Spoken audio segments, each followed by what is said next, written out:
స్థానిక సమస్యలపై ప్రజా చైతన్య యాత్రలు మొదలు పెడుతున్నామని సిపిఎం రాష్ట్ర కార్యదర్శి శ్రీనివాసరావు తెలిపారు. ఈ యాత్రలో భాగంగా కొన్ని డిమాండ్స్ ని ప్రభుత్వం ముందు ఉంచనున్నామన్నారు. చట్టం ప్రకారం ఎవరు తప్పు చేసినా చర్యలు తీసుకోవాలని, అది రాజకీయ కక్ష ధోరణిలో ఉండకూడదన్నారు. చట్టాన్ని ధిక్కరిస్తే ప్రజలే తీర్పిస్తారంటున్న శ్రీనివాసరావుతో మా ప్రతినిధి నాగశ్రీ ఫేస్ టు ఫేస్. స్థానిక సమస్యలపై అయితే ప్రజా చైతన్య యాత్రలు మొదలు పెట్టడానికి సిద్ధంగా ఉన్నారు. సిపిఎం పార్టీ రాష్ట్ర కార్యదర్శి వి శ్రీనివాసరావు గారు ఉన్నారు మనతో. అసలు ఏమేమి వాళ్ళు ప్రజా చైతన్య యాత్రలో ఏం డిమాండ్స్ కోరబోతున్నారు ప్రభుత్వాన్ని, మరి ఇన్ని కోట్ల బడ్జెట్ వచ్చినా వాళ్ళు సాటిస్ఫాక్షన్గా అయితే లేరు, ఎందుకు లేరో వారి మాటల్లోనే అడిగి తెలుసుకుందాం. సరే చెప్పండి, అంటే ప్రజా చైతన్య యాత్రలు మొదలు పెట్టడానికి అసలు రీజన్ ఏంటంటారు?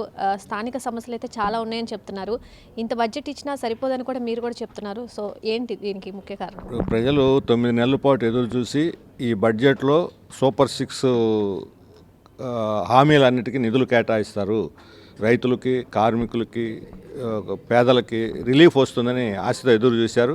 కానీ 3,22,000 కోట్ల రూపాయల నిధితో ఏర్పాటు చేసిన బడ్జెట్లో ప్రజల యొక్క వాటా కేవలం 10%. మిగతా అంతా జీతభత్యాలకు, మంత్రులు తిరగటానికి, ఇంకోదానికో వాటికో సరిపోతుంది. కార్మికులకి, ఉద్యోగులకి జీతభత్యాలు చెల్లించలేము, ఖజానా ఖాళీ ఉందన్న వాళ్ళు మంత్రులకి, ఎమ్మెల్యేలకు మాత్రం జీతాలు టంచనగా చెల్లిస్తున్నారు. అన్ని అలవెన్స్లు వాళ్ళకి టైం ప్రకారం ఇస్తారు. మరి ఉన్నత స్థాయిలో ఉన్న వాళ్ళు త్యాగాలు చేయకుండా సామాన్య ప్రజల్ని, పేదల్ని త్యాగాలు చేయమనటం న్యాయం కాదు. ఈరోజు కరెంటు బిల్లులు పెరిగినాయి. కరెంటు బిల్లులు పెరుగుతున్నాయని అపోజిషన్లో ఉండి చాలా గట్టిగా మాట్లాడారు వీళ్ళు. ఈయన ఇప్పుడు ఆర్థిక మంత్రి, ప్రజెంట్ ఆర్థిక మంత్రి, ఆయన కేసు వేసాడు కోర్టులో.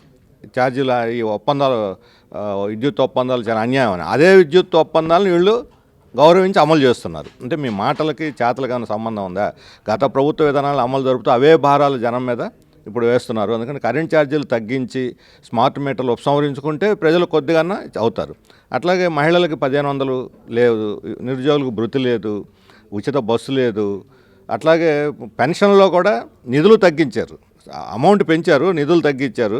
దానివల్ల రేపు లబ్ధిదారులను కోత పెడతారు. లబ్ధిదారులను కోత పెట్టడానికే P4 విధానం. ఒక మాటలో చెప్పాలంటే P4 అనేది ప్రజలను పిచ్చిపొల్లాలను చేసేసి వాళ్ళ పేదరికం 20% అని కుదించేసి పేదరికాన్ని, ఆ 20%కే మేము అన్నీ ఇస్తాం, ఇంక మిగతా వాళ్ళకి ఏమి ఇవ్వం అని చెప్పడానికి ఈరోజు తీవ్రమైన ప్రచారం చేస్తున్నారు. అందుకే దాంట్లో భాగంగానే మేధావులు కొంతమంది ముందు ఇప్పటి నుంచి ప్రారంభించి ఉచితాలు వీటిని ఎత్తేయాలని. ఉచితాలు ఎవరు ఇస్తున్నారు? ఎవరు డబ్బు ఇస్తున్నారు ఉచితాలు? ప్రజలకి కొనుగోలు శక్తి పెరిగితే తప్ప, ప్రజల ఆదాయాలు పెరిగితే తప్ప ఆర్థిక వ్యవస్థ బాగుపడుతుంది. ఇది పైనుంచి కిందాక అందరూ ఈరోజు నోబెల్ బహుమతి ఉన్నవాళ్ళు కూడా మాట్లాడుతున్నారు. కానీ వీళ్ళ చేత మేధావుల చేత మాట్లాడించి ఈ పథకాలన్నీ ఎత్తేయడానికి ఈరోజు రంగం సిద్ధం చేస్తున్నారు. ఈ కుట్రను మేము రేపు ప్రజల్లోకి తీసుకెళ్ళి ప్రజా చైతన్యాల ద్వారా వాటిని ఎండగట్టాలని చెప్పి నిర్ణయించుకున్నాం. సరే, అయితే గత ప్రభుత్వం చేసిన దానికే ఇప్పుడు మేము అప్పులు తీర్చుకోవాల్సి వస్తుంది, దానికి కూడా నిధులు మేము తెచ్చుకోవాల్సి వస్తుంది కేంద్రం నుండి అని చెప్పి కూడా చెప్పడం జరుగుతుంది కదా.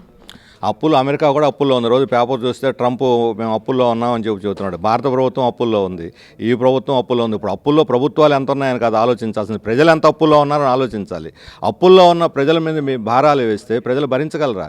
ప్రభుత్వానికంటే ఖజానా ఉంది, లేదా గుద్దేసుకోవచ్చు నోట్లు, లేదా మీ ఖర్చులు తగ్గించుకోండి. నిజంగా మీరు అప్పులో ఉన్నాయి, ప్రభుత్వం దగ్గర డబ్బులు లేవని నిజాయితీగా వాళ్ళు కానీ అనుకునే పని అయితే మంత్రులు, ఎమ్మెల్యేల జీతాలు కట్ చేసుకోండి, మీరు పిలిపివ్వండి.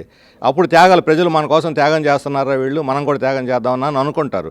మీరు మాత్రం అన్నీ అనుభవిస్తారు. అక్కడ అప్పుల్లో ఉన్నాయని జనం మీద భారాలు వేస్తారు. ఈరోజు అప్పుల్లో ఉంది ప్రభుత్వాలు కాదు, అప్పుల్లో ఉంది ప్రజలు. మొత్తం జీడిపిలో బడ్జెట్లో మనకు రిఫ్లెక్ట్ అయ్యేటువంటిది 16%. మిగతా 84% జీడిపి వెలుపల ఉంది. ఆ జీడిపిలో అత్యధిక భాగం సృష్టిస్తుంది ప్రజలు. ఆ ప్రజలు అప్పుల్లో ఉన్నారు. రైతులు, కూలీలు, కార్మికులు అందరూ అప్పుల్లో ఉన్నారు. వాళ్ళు వేతనాలు లేవు. వాటిని ఆలోచించకుండా, ప్రజల యొక్క అప్పుల గురించి ఆలోచించకుండా మేము అప్పుల్లో ఉన్నాం, మేము పన్నులు పెంచుతామంటే ప్రజలు అందుకు కాదు ఓటేసింది. సరే, అయితే మీరు పెన్షన్ల గురించి మాట్లాడడం కూడా జరిగింది. అయితే గత ప్రభుత్వంలో ఎవరికి పడితే వాళ్ళకి పెన్షన్లు, అంటే వాళ్ళు అసలు పెన్షన్కి అర్హులా కాదా అని కూడా ఆలోచించకుండా అందరికీ కూడా పెన్షన్ అయితే ఇవ్వడం జరుగుతుంది. సో దాన్ని కూడా ఏర్పారేస్తున్నారని కూడా ఈ ప్రభుత్వం చెప్పడం జరుగుతుంది. సో దానికోసం కూడా నిధులు అనేవి తగ్గిస్తున్నట్టు కూడా చెప్తున్నారు. ఇప్పుడు జగన్మోహన్ రెడ్డి గారు ఏమన్నారు? పార్టీలకు అతీతంగా అందరికీ నిష్పక్షపాతంగా మేము ఇచ్చాము, వీళ్ళు వచ్చి పార్టీ ఫీలింగ్ పెట్టి తెలుగుదేశం వాళ్ళకి ఇచ్చుకొని మిగతా కట్ చేస్తున్నారు అంటున్నారు. అందుకని అర్హులైన అందరికీ ఇవ్వాలి. పార్టీలకు అతీతంగా అర్హులు 80% ప్రజలు ఈరోజు వెనకబడి ఉన్నారు. అత్యంత అల్ప ఆదాయ వర్గాలు వాళ్ళు మహిళలు టెక్స్టైల్ పరిశ్రమలో పనిచేస్తే ఆమెకు వచ్చేది 7,000. నువ్వు ఉద్యోగివి, లేదా మధ్యాహ్న భోజన కార్మికురాలు వచ్చేది 3,000. నువ్వు ప్రభుత్వ ఉద్యోగివి, నీ కట్ చేస్తాను. అంటే ఎట్లా కుదురుద్దని ఒక ఫ్యాను 2 లైట్లు వేసుకుంటే 200 యూనిట్లు అయిపోతాయి. నేను 200 యూనిట్లు కాల్చావు కాబట్టి మేము నీకు ఇవ్వం, నీకు మోటార్ సైకిల్ ఉంది ఇవ్వం, ఏమిటి ఇవన్నీ? అంటే కట్ చేయడానికి ఇవన్నీ మార్గాలు ఎదుగుతూ ఉన్నారు. అందుకని అర్హులు అనర్హులు అని అంటే ఎవరికైనా చంద్రబాబు నాయుడు గారు తీసుకుంటున్నారా, జగన్మోహన్ రెడ్డి గారు తీసుకుంటున్నారా, వాళ్ళని కట్ చేయండి, వాళ్ళకి కానీ ఇస్తే సామాన్య ప్రజలకు కట్ చేయడానికి వీల్లేదు. Okay sir. అయితే ఇప్పుడు అవుట్ ఆఫ్ ది బాక్స్ చూసుకుంటే వైసీపీ నేతలంతా వరుసగా అరెస్టులు అవుతున్నారు. సో నెక్స్ట్ రెడ్ బుక్లో కూడా రాసుకున్నానని చెప్పి కూడా లోకేష్ చెప్పడం జరిగింది. సో ఎలా చూస్తారు ఈ అరెస్టులన్నింటినీ? ఇప్పుడు చట్టం ప్రకారం ఎవరు తప్పు చేసినా చర్య తీసుకోవాల్సిందే.